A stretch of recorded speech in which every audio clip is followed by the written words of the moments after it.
Cukup sering saya dengar keluhan dari teman-teman para middle manager ya. Jadi yang posisinya itu manager atau mungkin first line leader gitu ya. Jadi tidak lagi di bawah individual contributor tapi juga belum di level eksekutif. Itu hal-hal kayak gini. Ya gimana ya, kita punya ide tapi kan yang mutusin bukan kita juga. Kadang-kadang bos kita tuh susah juga dibujuk.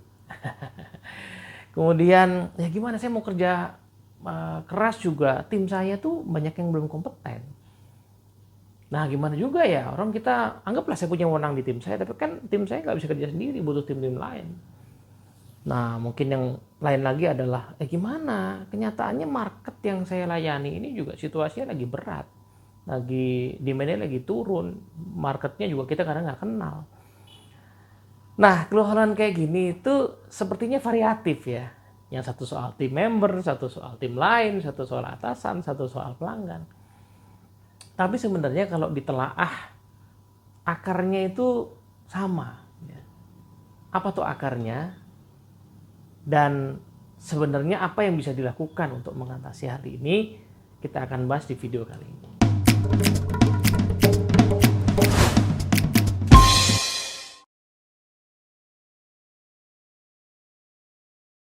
Oke, assalamualaikum warahmatullahi wabarakatuh. Halo teman-teman semua, apa kabar? Ketemu lagi kita di Dunamis Insight. Kita mau bahas soal isu-isu yang tadi saya ceritakan di depan itu sebenarnya akarnya apa.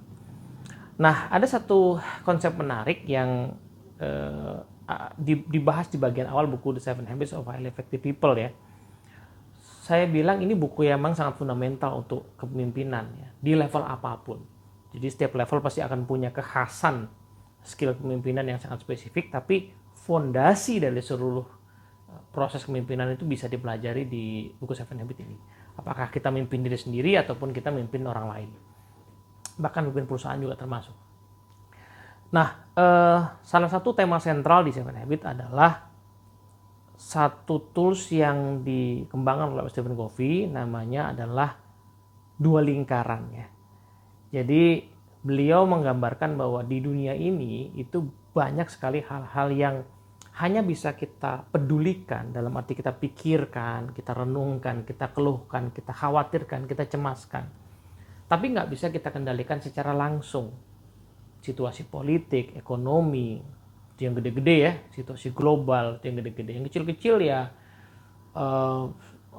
kondisi jalanan, kondisi cuaca, sifat orang, karakter orang lain, segala hal yang tidak bisa kita pengaruhi secara langsung itu namanya lingkaran kepedulian, atau dalam bahasa Inggrisnya circle of concern. Beliau menggambarkan ini sebagai sebuah lingkaran besar. Nah, menariknya adalah kita tuh alamiah fokus pada hal-hal seperti ini. Itu alamiah, wajar. Hanya saja kalau kita hanya fokus di situ dan selalu sering fokus itu, maka kita akan menjadikan fokus itu sebagai habit. Nah, habit yang namanya habit reaktif. Habit untuk hanya bereaksi atas segala hal yang tidak bisa kita kendalikan secara langsung. Menariknya, hal kayak gini kan banyak masalahnya ya. Bahkan diri kita sendiri itu seringkali banyak hal yang nggak bisa kita kendalikan.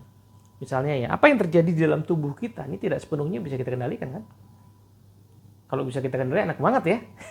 Saya makan berlemak lalu lemaknya nggak masuk tubuh, nggak jadi daging, nggak jadi badan gitu, enak banget. Sayangnya banyak hal di tubuh kita nggak bisa kita kendalikan. Nyawa kita sendiri juga nggak bisa kita kendalikan. Jadi karena terlalu banyak, maka memang fokus pada hal-hal itu meskipun alamiah, tetapi ya tidak banyak menghadirkan manfaat.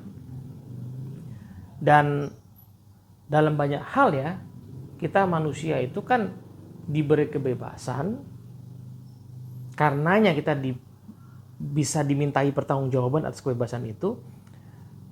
Nah, pada saat kita fokus pada hal yang tidak bisa kita kendalikan, itu sebenarnya kita melepaskan diri dari kebebasan itu. Kita jadi pasrah. Gitu. Nah, maka dari itu menariknya, habit reaktif itu disarankan untuk dikurangi. Dikurangi dan diubah menjadi habit yang namanya proaktif.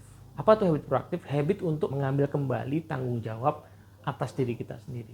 Caranya gimana? Jangan terlalu banyak fokus pada hal yang nggak bisa kita kendalikan. Fokuslah pada hal-hal yang bisa kita kendalikan secara langsung. Meskipun itu kecil.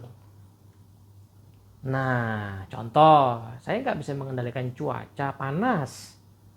Tapi saya bisa menggunakan baju yang tipis supaya nggak kepanasan.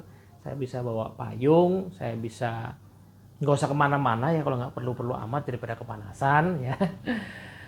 Nah, saya tidak bisa mengendalikan macetnya jalanan, maka saya berangkat lebih pagi, saya naik kendaraan sepeda motor, saya ya meetingnya online saja gitu ya. Itu tentu tidak mengubah kemacetan jalanan, tidak mengubah cuaca, tapi itu yang bisa saya kendalikan. Daripada saya fokus pada yang tidak bisa saya kendalikan, saya lebih baik fokus pada yang bisa saya kendalikan secara langsung. Saya nggak bisa mengendalikan secara langsung berat badan tubuh saya bahkan. Ya kan? Kalau kita bisa mengendalikan berat badan, maka otomatis nggak ada orang yang obesitas.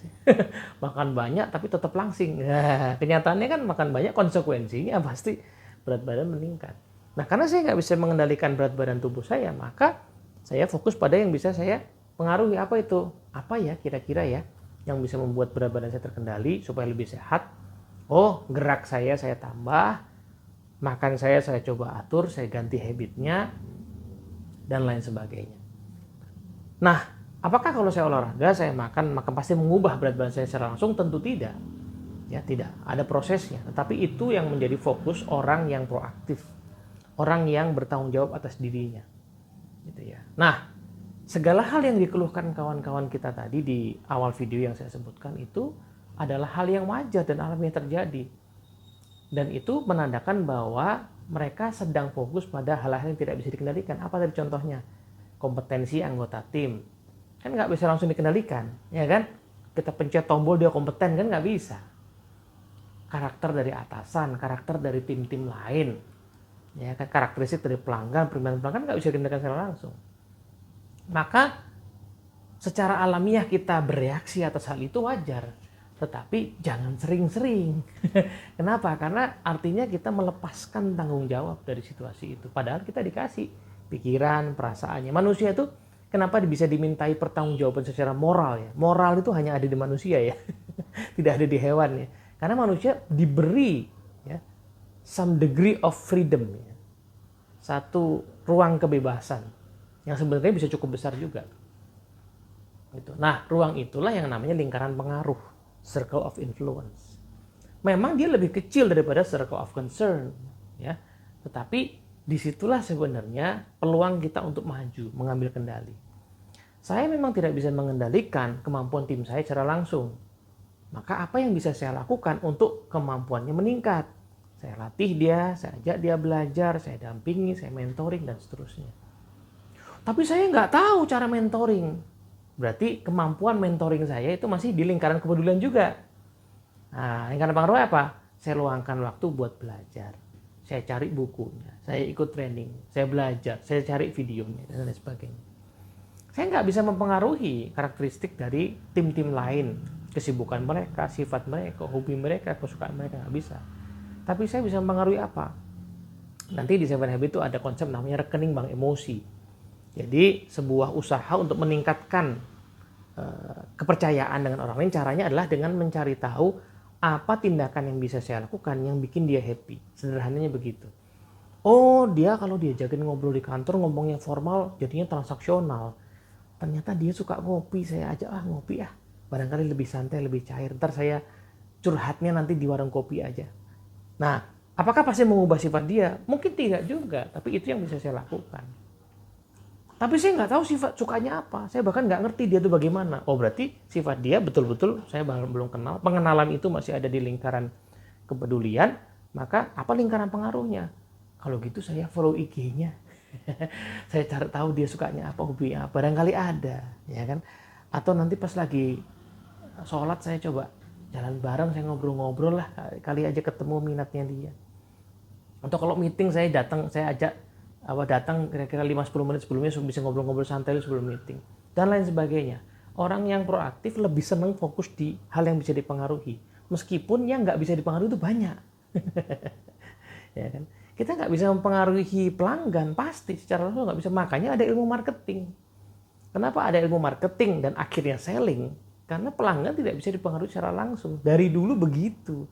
Kalau bisa, enak banget kita bikin produk, nggak diapa-apain, laku sendiri. Ya kan?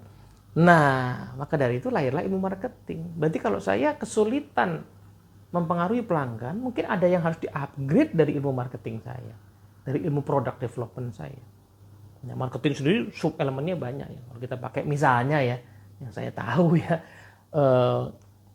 ilmunya Pak Herman Kertajaya ya, 9 elemen marketing misalnya. Ada 9 ya. Ya kan? Apakah kita sudah pelajari lagi tuh 9-9-nya terkait dengan produk kita? Jangan-jangan ada yang sudah kadaluarsa. Nah, itu problemnya. Ilmu seringkali kadaluarsa gitu ya. Dan kenyataannya di dunia sudah banyak ilmu yang kadaluarsa. Saya beres pas mandi minggu kemarin ya, beres-beres gudang rak buku.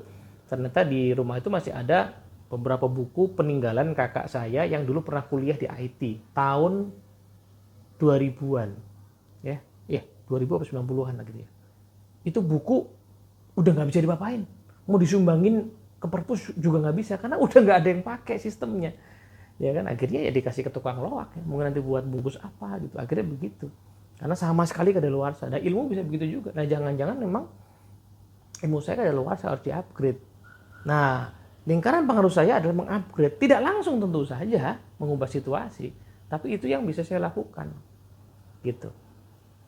Nah, selling juga begitu ya kan. Jangan-jangan ilmu selling saya udah kadaluarsa. Jangan-jangan pengenalan saya akan pelanggan udah kadaluarsa. Jangan-jangan profil pelanggan saya udah kadaluarsa.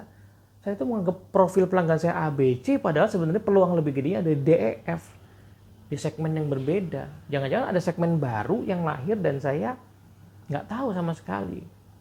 Beberapa tahun lalu saya surprise Mas Yuswo Hadi ya, itu pakar marketing Indonesia ya, salah satunya ya. Itu nulis buku 2, yang saya tahu sih 2 ya, tentang lahirnya generasi muslim Indonesia ya. Kalau nggak salah judulnya Generation M, sama satu lagi Middle Class Muslim kalau nggak salah. Yang satu 2 tuh mungkin ada buku yang lain. Yang satu 2 itu menarik ya. Saya surprise dengan buku itu karena beliau menyoroti bahwa jangan remehkan anak-anak muda muslim baru loh. Ya, dari sisi marketing, perekonomian, bisnis ini new market. Anda nggak bisa remehkan mereka. Anda nggak bisa menganggap ini hanya seperti market yang lainnya saja. Anda nggak bisa golongkan dia sama dengan, oh ini market kelas atas, menengah, bawah. Nggak bisa. Ini spesifik di Indonesia, market yang sangat khas. Kamu harus kenali behaviornya. Nah, itu aja ya, contoh. Itu cuma contoh yang saya sebutkan. Itu kan contoh bagaimana market itu berubah, berkembang. Ya kan? Apakah di Indonesia, let's say 30 tahun lalu nggak ada orang Islam? Banyak, ya kan? Tapi middle class muslim ini sekarang jadi sesuatu yang gede banget. Dan kita lihat ya, banyak produk yang tiba-tiba ngeluarin shampoo hijab gitu ya. Padahal isinya mah bedanya apa sih? Paling beda dikit ya, tapi dibuat shampoo hijab. Itu kan karena menyasar new market ini ya, yang 30 tahun lalu nggak ada. Bahkan 30 tahun lalu kampanye shampoo selalu yang rambutnya kelihatan gitu kan.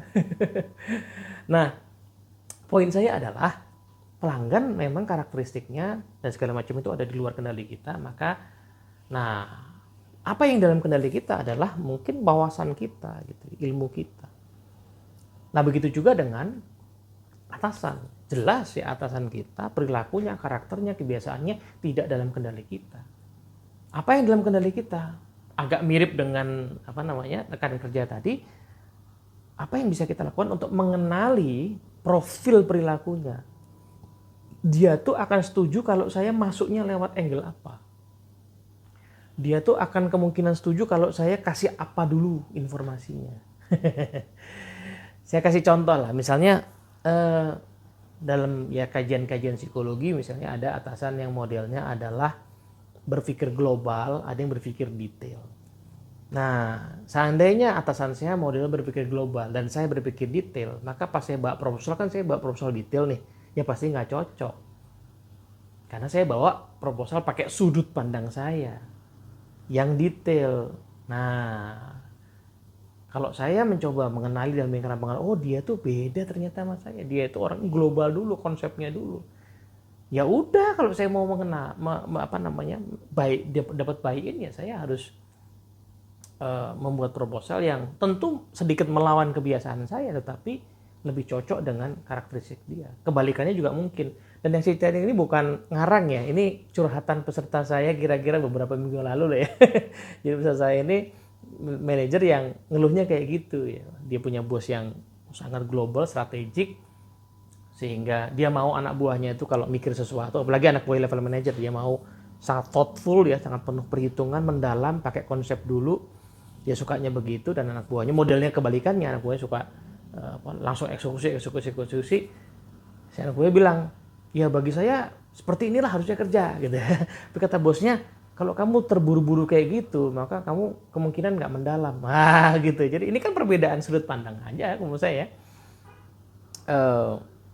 Ya pilihannya mau nggak mengenali, mendalami karakteristik orang gitu.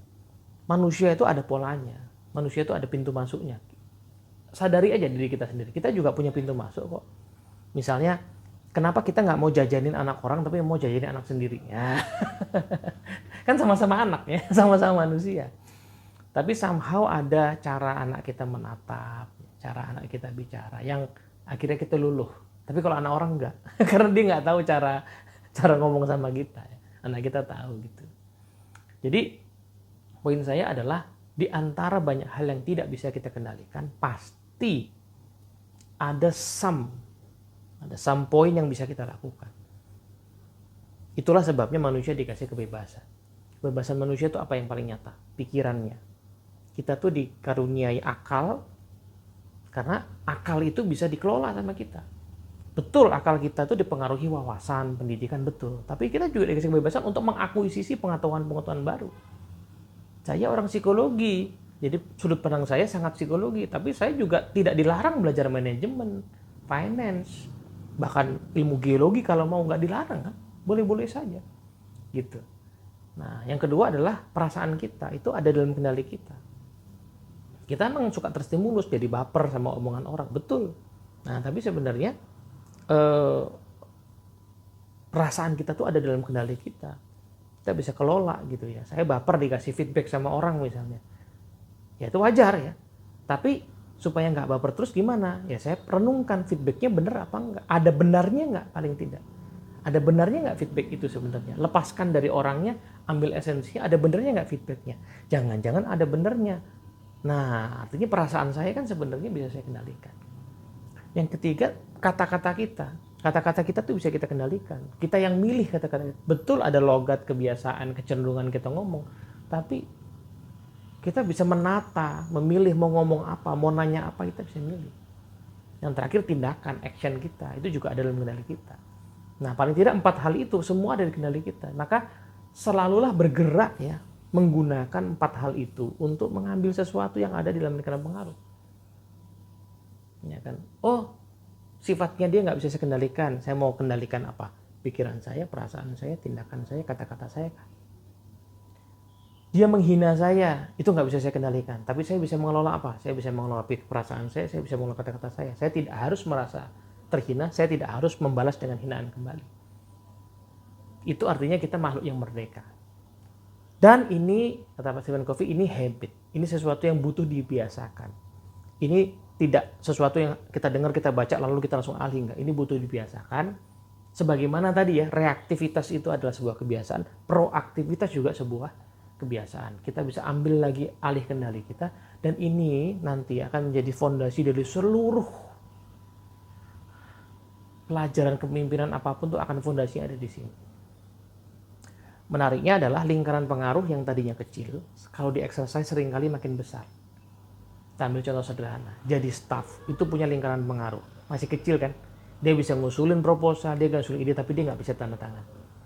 Tapi the moment dia jadi karyawan yang baik, dipromosi jadi manajer, lingkaran pengaruh yang besar, dia punya hak buat kasih tanda tangan, dia punya hak buat kasih budget dalam lingkup dia. Naik jadi GM begitu, naik jadi direktur begitu, sehingga akhirnya tibalah saatnya ada orang yang jadi direktur sebuah konglomerasi dan dia bahkan bisa kasih tanda tangan yang miliaran, triliunan. Itu kan artinya lingkaran pengaruh itu bisa membesar, tapi butuh di exercise, butuh dilatih. Nah, kebalikannya, ketika tidak dilatih maka lingkaran pengaruh akan mengecil, menyempit, dan kita makin lama makin merasa hopeless. Kita nggak punya harapan. Padahal kemampuan itu selalu ada, tidak pernah diambil sama Tuhan sampai akhirnya kita mati nanti.